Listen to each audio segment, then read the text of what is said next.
Hey there. Welcome back to our channel.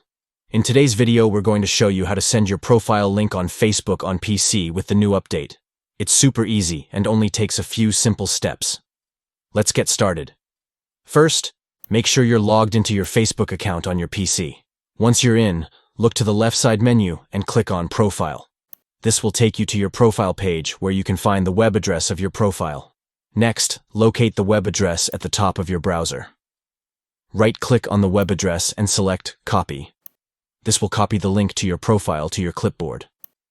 Now, open Facebook Messenger and choose the chat you want to send your profile link to. Once you're in the chat, right-click in the text box and select Paste. This will paste the link to your profile into the chat. Finally, click Send, and that's it.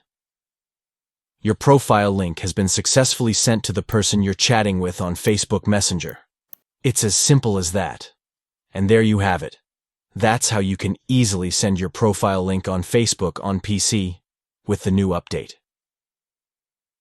If you found this video helpful, don't forget to give it a thumbs up and subscribe to our channel for more tips and tutorials.